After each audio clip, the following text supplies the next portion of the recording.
feel free to, if you'd like more pizza, or if you'd like to grab any of the handouts as well, feel free to do that either during or afterwards. Either way, I don't mind. So, but my name is Mary Robinson. I'm a registered dietitian and licensed to practice in the state of Pennsylvania.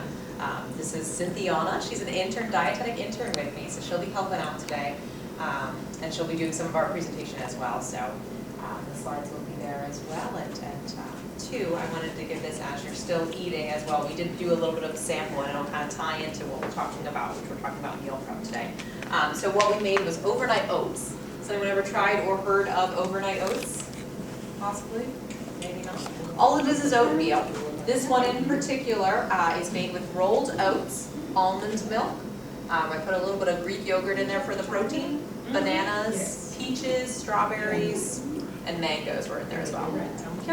Yeah, so I pureed those first in order to, we had some leftovers from, we had a smoothie. Yeah. So we pureed that, but you can use any sort of fruit component essentially. I've done it with blueberries, really flavor it however, and you just mix it all in together in a bowl and stick it in the refrigerator, and it absorbs the liquid and the moisture, and it becomes oatmeal, so there's no cooking involved with the process of that.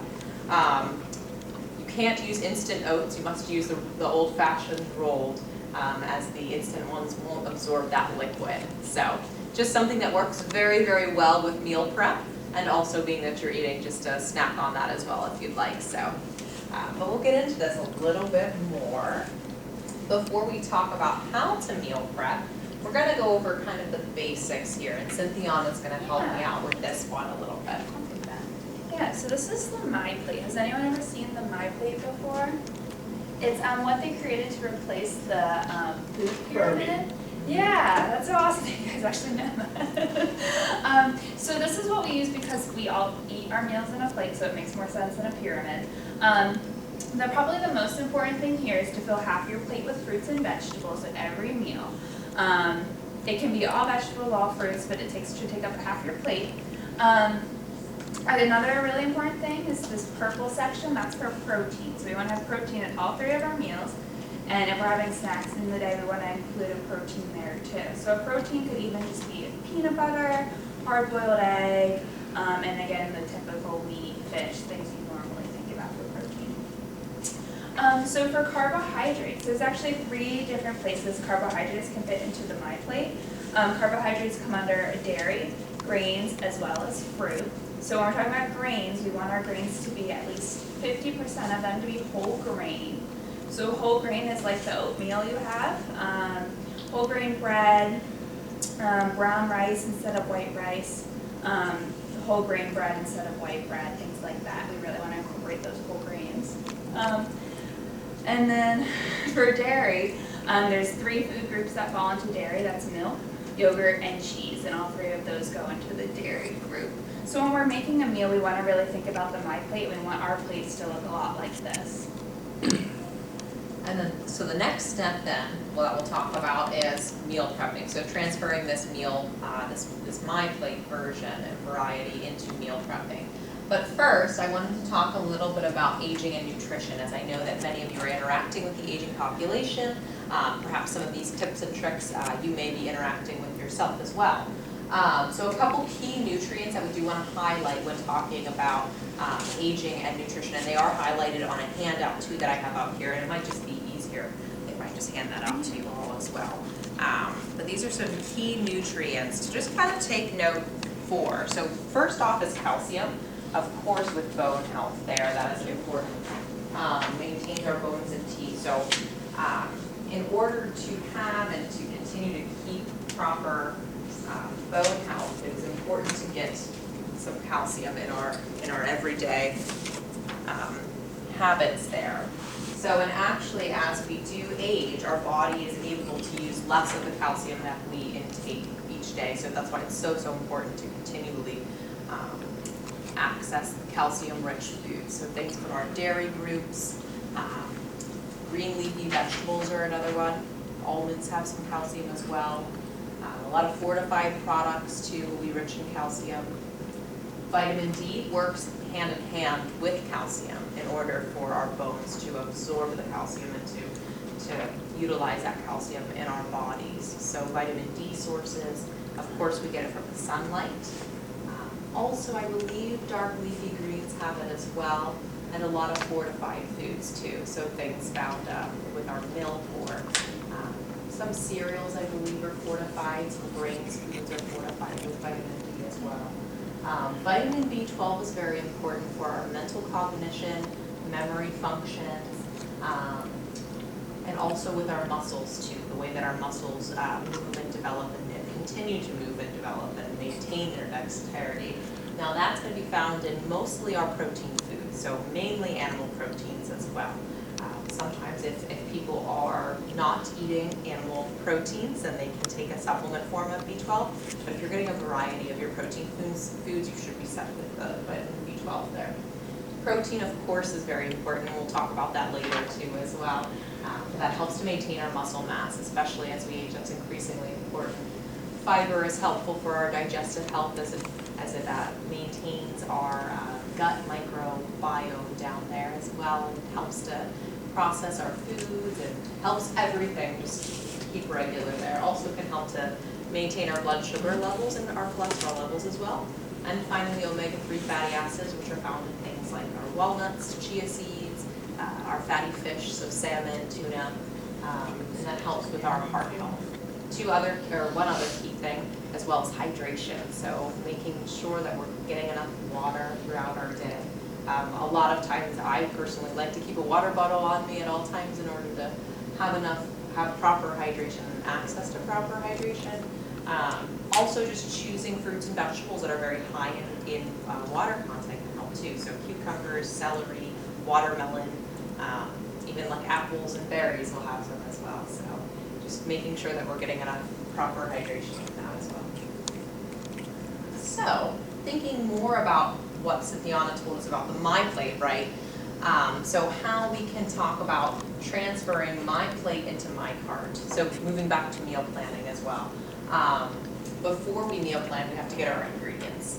So as we are shopping throughout the store, it's important to kind of keep this visual in mind, because we are the ones that are controlling what's going into our cart. So if we think about each of these components of our plate and making sure that they are getting from the shelf into our cart and into our home.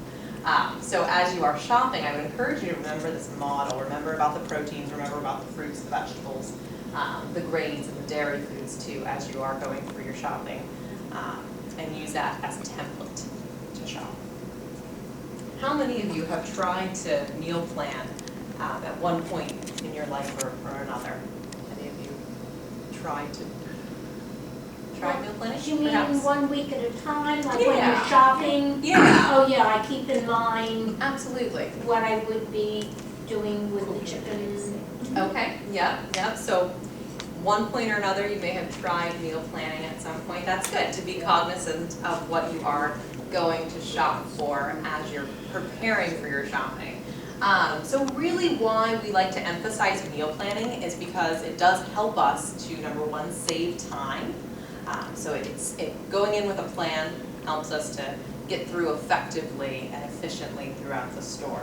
It also can reduce stress too. So when we have a plan and we don't deviate from that plan, we go in knowing that we have a solid plan. So there's very little room for error, I suppose, there. It saves us money as well. When we stick to our list and we stick to our plan, it can kind of help us to reduce picking up other things that we might not need necessarily, so it can save us money as well. And it can help us, most importantly, to make more nutritious choices.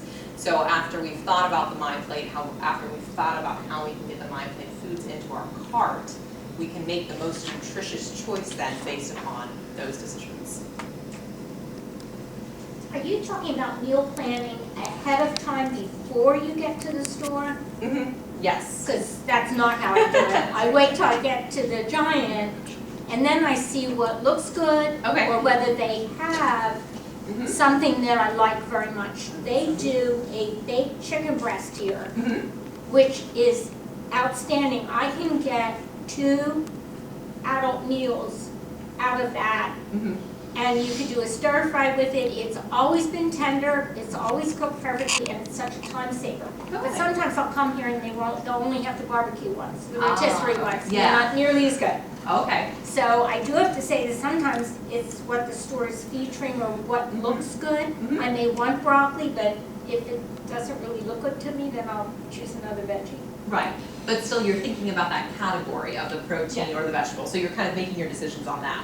So I think it's good to have a plan, but also have flexibilities and kind of a backup plan too. I think that's a good point when we go in with our plans. But yeah, any other questions or thoughts before we kind of get into this a bit? Okay.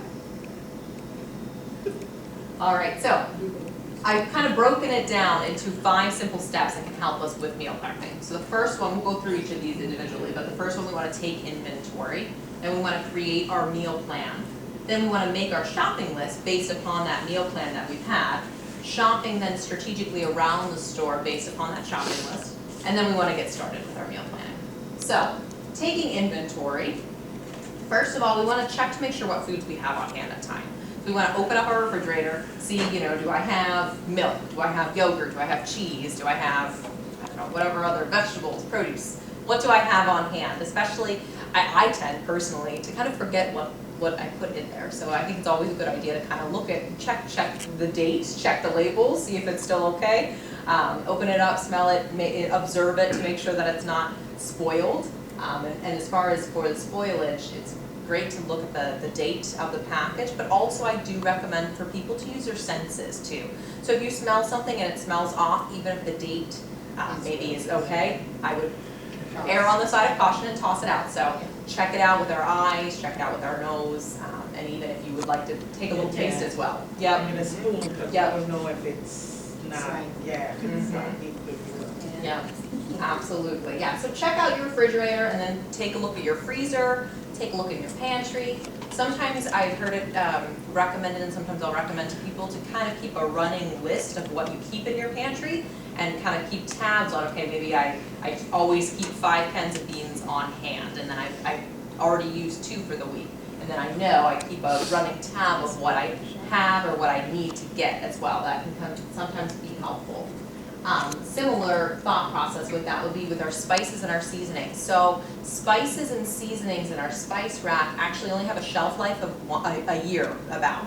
So, but past that shelf life date, they won't become harmful to us. They'll really just kind of lose their potency.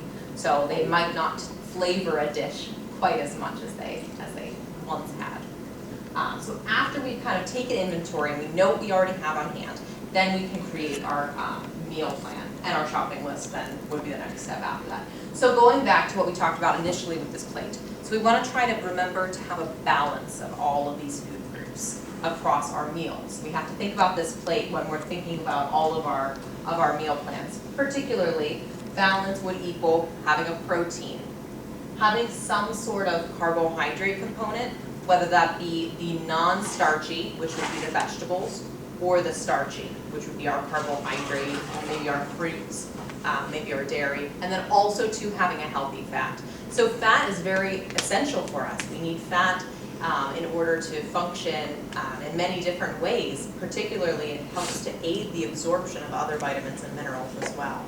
It helps to keep our organs working properly. It helps to lubricate our joints. It helps in many different ways. So we certainly need fat as well. But we need to choose the healthy versions of fat. So move it over there. So, first of all, as we mentioned, we want to get the most nutrients out of our food. So we certainly want to make the majority of our plates from fruits and vegetables, as we mentioned earlier. We want to choose lean sources of protein, so things like our chicken, our tuna, turkey, lean ground beef, lean cuts of beef if you are going to use red meat. Pork would be a good idea, or another idea, I should say. You could do beans, legumes, lentils, you could do nuts or seeds. That would all belong in the protein group there. We want to choose whole grain foods, which Cynthia told us a little bit about. So other examples of that would include quinoa, whole grain pasta, brown rice. Quinoa is very similar to a rice, but yeah, never tried it? They're tiny little grains. I've probably seen them, but I never really tried. Yeah, they actually have more protein for us than rice. So 8 grams per half cup versus 1 gram of rice. So it's a simple swap in my opinion. So yeah, give it a try maybe instead of So I always have rice. whole grain anytime I'm buying it. Okay, good, Yeah. yeah. We want to choose whole grains more often than not. We do want to have some dairy foods, right? Thinking back up to our calcium discussion earlier today, we want to choose a low-fat dairy product. So any sort of, like a reduced fat would be fine as well, skim, 1%, any of those would be fine. And then of course we want to limit our added sugars. So you may have heard a lot about added sugars recently. I think it's a term that is more and more recently I'm hearing more and more about. So the difference between added sugars and natural sugars. So natural sugars are going to be found in all 3 of these food groups up here. So our dairy foods, our carbohydrates, and also our fruits. Those are going to be natural sugars though. Those are okay for us to have as long as we are having them in moderation, keeping our portion sizes a little bit more limited. But it's these added sugars that we really, really want to limit. Particularly 6 teaspoons for women per day. There's 4 grams per teaspoon, so that's 24 grams of sugar for women per day. There's about, I want to say there's 26 grams per can of like a Coke or Pepsi or a soda. So just from a 12-ounce can of soda or Pepsi, that is all of your added sugar for the day. So that's something that is definitely important to take note of. So no more than 24 grams per day is the recommendation from the American Heart Association. For men, they can have a little bit more, but 9 teaspoons per day, which would be 36 grams. So it's important to limit our added sugars. So going back to this balance, right? So we talked about our protein. Here's some additional options there. We want to make 1/4 of our plate for the protein, for the lean sources of our protein, or about a 3 to 5 ounce serving. So a lot of times I'll tell people just about the palm size of your hand. Sometimes depending on, so like for a piece of fish, that would be a good size portion there. For chicken, it's usually about half of a chicken breast is about the 3 to 5 ounce serving size there. Usually for beans, or if you're having lentils or something like that, it'd be about a 1/2 cup, which is the size of your fist. And for nuts and seeds, the typical portion size is about a 1/4 cup, so just about the whatever could fit in your palm. Yep. Yeah, my 12 is big. Perhaps you could measure out a 1/4 cup and then see how much fits in your palm size of your hand there. Yeah, but Charmaine is tall, and she works for like. Oh, that's true. That is true. So is she really the little bit extra like? That's a good point. Wearing a little bit extra. That's a good point. And protein is essential for us too. I would much rather you have more protein than more sugary drinks or something like that. So our starchy carbs. So starchy carbs are going to be those that are found in our grains. So as we've been saying, our brown rice, quinoa, whole wheat pasta, sweet potatoes, corn, peas, and winter squash would all belong in there. So those are going to be our starchy vegetables that we talk about that. So even though they are a vegetable, they would belong in that grains category there. We want to keep to a 1/2 cup to a cup. So again, about the size of our fist there.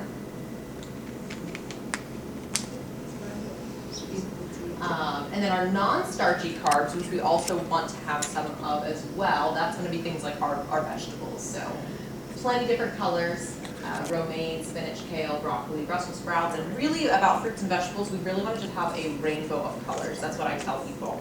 So as long as we're getting colors and vegetables and fruits from each of the color group, each color group represents different nutrient values.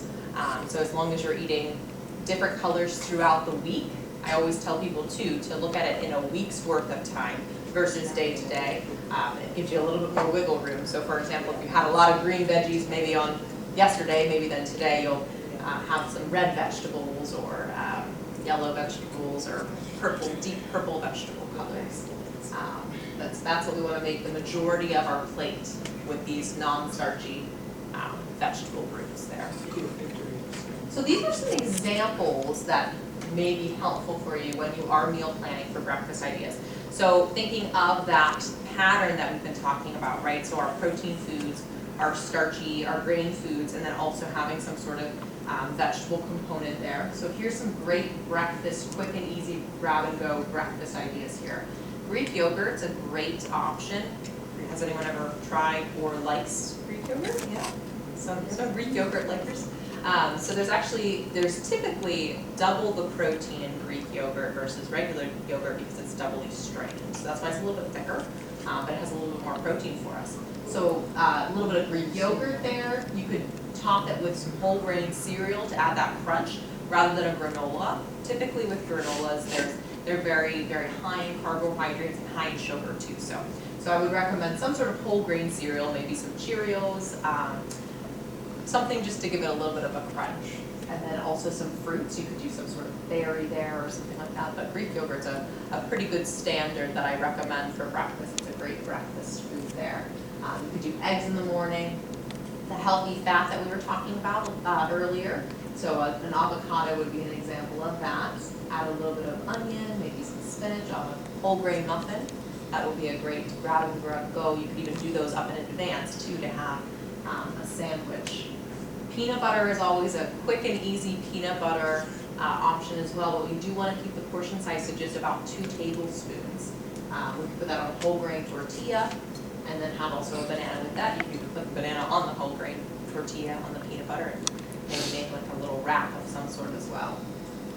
Almond butter too, and on whole grain waffles or pancakes and some sliced strawberries as well.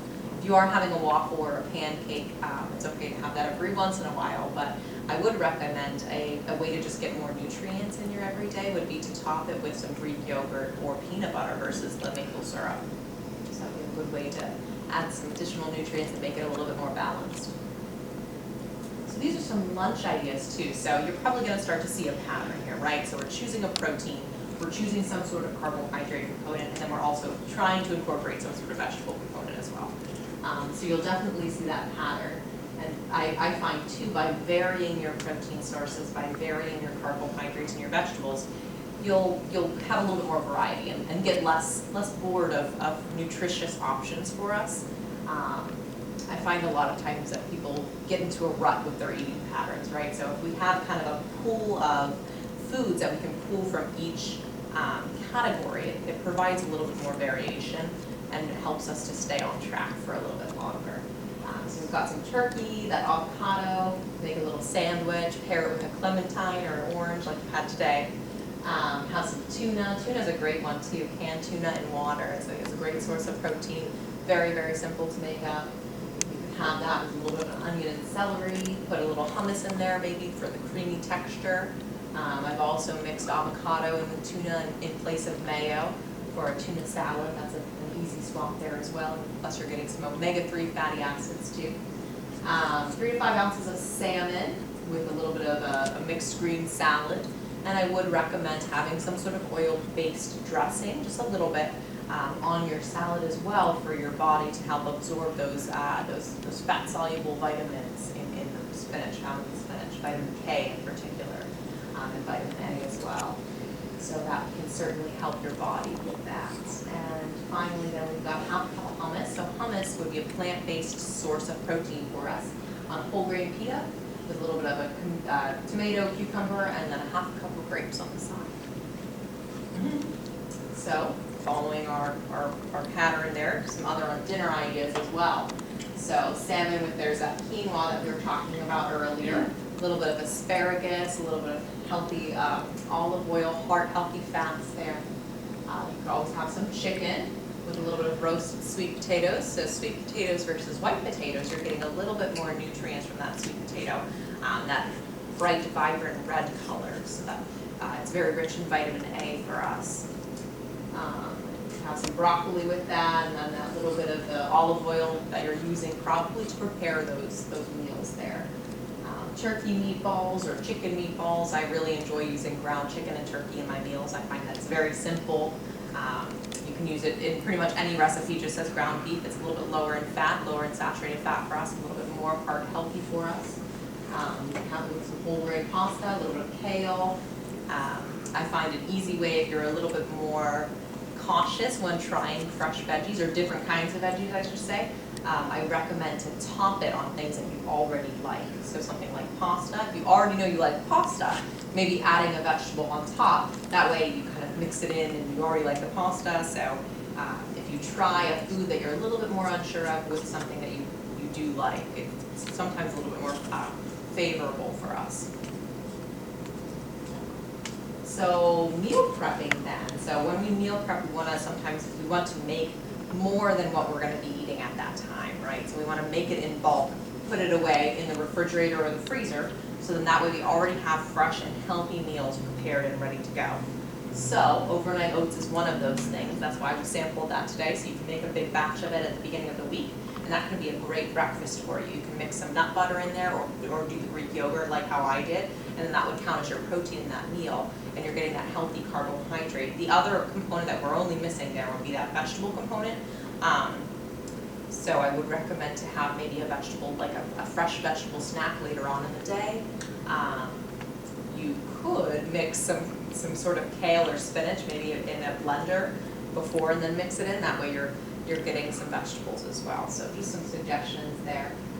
Egg muffins I find work really, really well. You can do them in a muffin tin, and you can add some veggies and some vegetables, cheese, and crack an egg in each of the little muffin tins. Bake them for a bit, and then you can eat those each day, each morning. That's an easy one to do as well.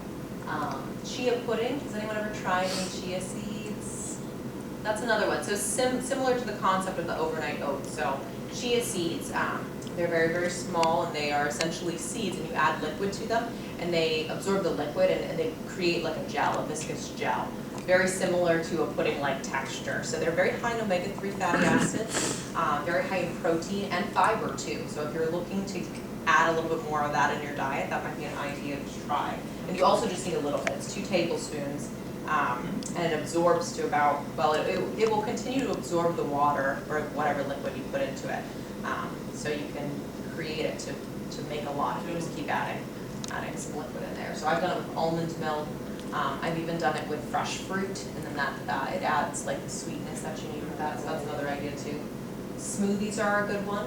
Anyone like smoothies in here? Yeah, smoothies are a good one. And you can prep those in advance. So you just have them ready to go, put it in the blender, and then you're ready to go. So yogurt parfaits, we talked about that. Breakfast wraps, hard-boiled eggs too. It's always a good idea to keep some hard-boiled eggs if you do like eggs. Just do, maybe depending on how many you would like. Sometimes I'll do a dozen up on Sunday night, and then I have them throughout the week. Put them on a salad, have them just as a snack. They're a great thing to have on hand, and they're cost effective. So, same kind of idea. You're probably starting to get the hang of this a bit. When we are meal prepping for lunch and dinner, I like to choose 2 to 3 proteins just to have some variety so you're not getting bored with that. Choosing 3 to 4 side dishes as well, so, and having a mixture of that non-starchy carbohydrates and the non-starchy vegetables, and then the starches as well. So those are our carbohydrates or our grains foods that we were talking about. And we do want to incorporate that healthy fat, so whether it be that avocado, some olive oil that we're preparing the foods in, some sort of unsaturated healthy fat for our heart.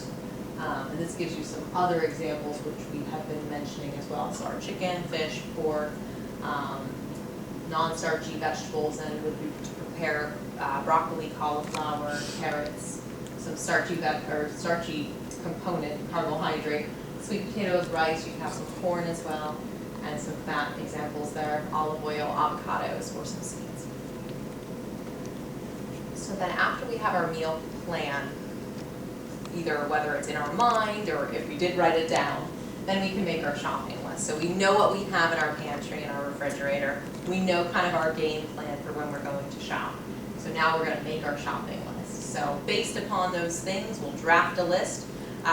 Sometimes there's different apps on our phone that can help us with that. There's even one that I know of that can separate like produce in one category and vegetables in another category. Sometimes if I'm even writing a list, I'll try to do that just based upon the layout of my grocery store, so I'm not in the dairy aisle and I forget that I need yogurt or something like that. I'll try to categorize my things that I need. So making a shopping list is certainly important as well. And then at Giant specifically, we have some things that can help to simplify your shopping process. So the Giant app, you can put your grocery list in there. There's other features, there's coupons that you can add on there. Peapod is a delivery service that we offer as well. You've probably seen the trucks out shopping for that, so the pea pod, and then also we have a scan gun. So as you're going through the store, you can actually scan the items and put it in the shopping bag, and then that way it eliminates loading it onto the conveyor belt. So at the checkout line, they'll just scan the scan gun, and then you'll be on your way. Yeah, I know this giant has it in particular, not all the giants do, but this one does, so. I never know that the gun, that's what the Yeah. gun for. Mhm. It simplifies it, so. Yes, it does. And then certainly shopping strategically. So you may have heard some of these recommendations as well. So shopping the perimeter of the store, it actually models the groups on the My Plate. So if you think about it, you walk into the produce section, that would be where our fruits and vegetables are. If you go around our store, the protein foods then are in the back. So again, another example there. Grains foods are, well, they're usually over by the dairy, right? So dairy and then our grains. So it models the My Plate. So when we shop the perimeter of the store, we're gonna avoid, hopefully, the foods that we shouldn't have quite as often. We could head to the aisles as well. Just be aware that manufacturers will try to make you buy their products. So they actually, they pay a lot of money to have those end cap aisles to display their products. And sometimes they're not the most nutritious choices. So just be aware as you are doing that. Don't shop on an empty stomach as well, so sometimes we'll be more likely to choose the less nutritious options if we are very hungry while we shop. I have been guilty of that one. Store brands are great to try as well, so store brands nutritionally are the same. The taste perhaps, depending on your taste preferences, you might have a different opinion, but nutritionally they are the same. I also do recommend shopping only once per week. So with this plan, you'll save time, and you'll also save money if you limit it to shopping once per week. Of course, that can't always happen, but that's something certainly to keep in mind as well. So then finally, it's time to meal prep, right? So we want to keep moving, we want to multitask, and we also want to store it properly. So for me in particular, one motivating factor for me to meal prep was to buy the certain containers that I wanted that all fit in my refrigerator. So perhaps buying the same set of reusable containers that you can reuse from week to week might be an idea. So yeah, so utilizing the tools then that you can in order to meal prep. And I find too, when we have these meals already prepared, ready to go in the refrigerator, we're going to be more likely to choose those healthy and nutritious options versus going for the convenience of something like a fast food restaurant or the frozen meals. So when we have prepared meals ready to go, we'll make the most nutritious choice for us. So that's all about meal prepping that I have. Does anyone have any questions or any other things that I can help you out as far as nutrition goes? Yes, that is me. Thank you. My hair was a bit shorter a couple months ago. Do you have any questions about nutrition or anything that I can help you? It doesn't have to be about meal prep, but. A lot of our patients get Meals on Wheels. Okay, yeah. So what I would like to see when possible is that our team members could make something fresh. Yeah, absolutely. We know them pretty well because we're long-term. Sure. So we kind of know if they do have dental problems or et cetera. But also we deal with a lot of different cultures. Some of our teams are different. And so it's a challenge for us. I always find it fun to go to someone else's home. But I have very, very good Indian friends in Manhattan, but all of their dishes were so highly seasoned for their friends. Right. But I would get the recipe and then cut it. So I'd have the flavor, but not the Not the spice. Yeah. But we have right now a situation where we have a new team member that's from Africa. And one of our long-term patients was complaining that she didn't know how to make hamburger. Well, maybe that was the first time she ever made one in her life. Sure, You know? yeah, right. We take a lot for granted just because somebody's educated and they are skilled and they know their job description. I try to say to the clients, please be patient and give some suggestions, whether it's how you like your laundry done or how you like your cooking done. Right. whether you want some of the seasoning in the closet used or not. And then by the same token, to say if somebody is just used to, Right. because that's what I'm finding is happening even in the grocery stores. What is this new word that everything has now? Now you can buy mayonnaise, and it's Spira, somebody help me out. It's red pepper.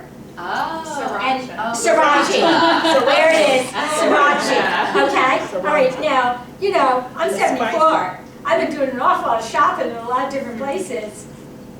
And I liked the shrimp and corn chowder when I first bought it here. Then whoever has the influence started adding more like chili pepper. Right. And it got to be too much for me. So what I always say to people is, you know, a lot of us have high blood pressure. So please don't add the salt, the pepper, or the red pepper, but have it on the table. You know, Absolutely. you can, there's a lot of different kinds. My husband loves pepperell, so he has a nice decanter and he can put it on his broccoli. But I'm looking to try to encourage our team, you know, to see if we can introduce some more fresher foods or things like that. Because the Meals on Wheels are pretty, they have nutrition, but they do lack. Yeah. Well, I don't- and we have to say, we have clients that are just picky eaters. Yes. Okay. Yes. Just picky eaters. Sure. And when you were a picky eater for 84 years, they're not gonna change. Yeah. They're not gonna change. I don't cook with salt. Challenging. Yeah. And I don't cook with salt, and when I'm cooking, I usually let them taste it. Yeah, That's that's a a good good way. idea. That's what I do. That's a I'm good cooking idea. it, That's a and I great do idea. make it, because I don't cook with salt, so when I'm cooking, I was like, here, you taste this. And Yeah. you taste it, and it will tell me, do I need to add anything to it? But the first thing I said, I don't cook with salt. I will use everything else but no salt. And then he tasted and he would say, oh, this is good. I was like, okay, I put in everything except the kitchen sink. That's a wonderful Yeah. idea. That's From Yeah. the kids. Yeah. I'm cooking and I That was a taste it. wonderful approach. Yeah. Or if you can lay out what would you like, and I will tell you, this is how I do it. Do you want it another way for me to do it? Right. And then I take it from there. When I'm making a meal, I will tell them exactly what is in the fridge and what can it make. And sometimes I will make a week food for like 3 days. And then they just have to either do something else if you want pasta with ground beef or you want rice, or, you know, that's how I do it. That's I just excellent. involve I'm glad that's included in our DVD. Yes, This has been a really great. broader, I do you that. know, a good sharing time. Yeah, and that's the problem, because he always said, oh, when you come here, I eat good. I was like, Well, you're really showing him respect, that you want his opinion. no, because, all right, if I'm coming in somebody else, my house is totally different. This is his house. So I'm involved in what I'm doing for him. You know, because if it come out and it's not good, then it's on you, because I do let you taste it. And that's what I do, That's, you know, so. that's it. diplomatic. And I do tell him, if it don't taste good, well, you're on your own. Because I did ask you. Yeah. You know, But he that's is it. responding to your outreach statement. That's true, because I make a lot of different stuff, and I don't know, Okay. because anything you have in your closet, I can make a meal out of it. It doesn't matter what you have in your closet. And you're a fridge, true I chef. can make a meal Yeah. out of it. And that's what, he was like, oh, you do that, because if I'm making soup, Yeah, and they have to be, I do not like my soup to be watery. yeah. So, but they have a potato pancake mix, and I had that in the soup to make it a little bit thicker. So, What a yes, good idea. That is a Crispy good soup. idea. Yeah. yeah, okay. So, and I make a stock and then put it in the fridge, because I can't, because my family is big, so I can't make a small portion. So I always make a lot and then freeze them. That's it. But you're a working woman, so that makes sense. Yeah, that's right. Always. Some people are better cooks than others. I had an elderly gentleman for 15 years, and he always wanted to have an Thai whenever she was assigned to his dinner hour. So it was obvious that she was a very good friend, and he did appreciate it. But we all have different talents, so, but even if you're not really a good cook or chef, if you do keep in mind some of these principles, we can make the meal not only more nutritious, but maybe actually just more tasty and something different. That's a good way to look at it. And as far as the spices are concerned, because they are so terribly expensive, Right. but Giant sells freeze-dried. There's freeze-dried cilantro. I always get ginger, freeze-dried ginger. That's, yeah. Ginger is very healthy for you. If you just sprinkle a little bit on salmon, baked salmon, with some shallots and shredded carrots for $3.50 for 20 minutes, the carrots keep the salmon moist, so it's not dried out. And I do that a lot. But that ginger, you could use that with stir-fried chicken. And it's, you know, Versatile. Yeah, we grate a raw ginger. oh, and that's wonderful. Yeah. But they get moldy. So, No, you can freeze them. That's oh, what I've it is. never But tried they that. do dry, when you freeze them, they do dry. Great You tip. put them in the fridge. Okay, this ginger's wonderful. Good tip about it. Now, we haven't heard anything from Alexandra. Do you make homemade pierogies? See? Ah. And you make homemade gingerbread. Yeah. No, but Don't have time. she baked multiple amounts and took it to the convent to the sister. Wow. And the only reason why I knew is I was leaving while she was coming. Okay. And the odor of the delicious, Yes. fragrance, freshly baked gingerbread. So I'm sure that's good for us, along with carrot cake, you know. See? Molasses. Yeah, molasses. And that's very good for you. It's Yes. for sugar, yeah. Yeah. Yep. So we snuck in a few treats.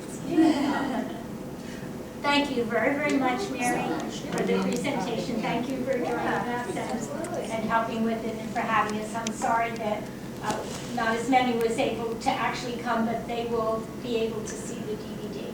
So, and I will deliver one in your name when they are prepared. So, Thank you. so, and I'm sorry if you want to take a picture, it's kind of now we've got kind of like a